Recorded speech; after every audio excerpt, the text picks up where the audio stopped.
សួស្តីបងប្អូនថ្ងៃនេះខ្ញុំ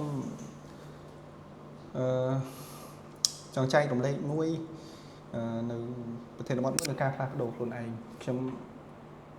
ពីមុនមកខ្ញុំមិនដែលហ៊ានថតវីដេអូទេហើយខ្ញុំខ្លាចកាមេរ៉ាខ្ញុំខ្លាចការនិយាយ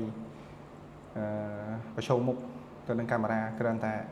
ធម្មតាយូរបានផុសរូបថតម្ដងហ្នឹងឯងហើយផុសរូបថតនោះតែ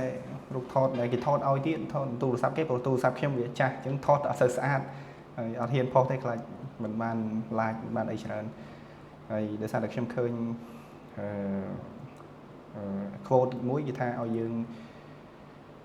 បើសិនយើងចង់បានលទ្ធផលថ្មីយើងត្រូវផ្លាស់ប្ដូរទម្លាប់ចាស់ហើយនឹងចាប់ផ្ដើមអនុវត្តទម្លាប់ថ្មីខ្ញុំចង់ផ្លាស់ប្ដូរស្ថានភាពនៃការរស់នៅបច្ចុប្បន្នរបស់ខ្ញុំចង់ទទួលបានអ្វីដែលថ្មីសម្រាប់ជីវិតទាំងមិត្តភ័ក្តិថ្មីទាំងលទ្ធផលថ្មីសម្រាប់ឆ្នាំថ្មី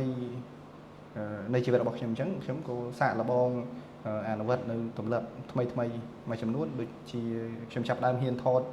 វីដេអូខ្ញុំចាប់ផ្ដើមអានសៀវភៅច្រើនជាងមុនខ្ញុំចាប់ផ្ដើមធ្វើលំហាត់ប្រាណច្រើនជាងមុនខ្ញុំចាប់ផ្ដើមទទួលយកអ្វីដែលថ្មីស្គាល់មិត្តភ័ក្តិច្រើនជាងមុនហើយកាត់បន្ថយនៅ toxic people មួយចំនួនដែល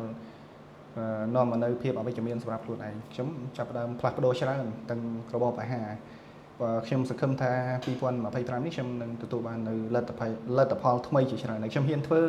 អ្វីដែលខ្ញុំមិនដែលធ្វើកន្លងមកខ្ញុំសង្ឃឹមថាបងប្អូននឹង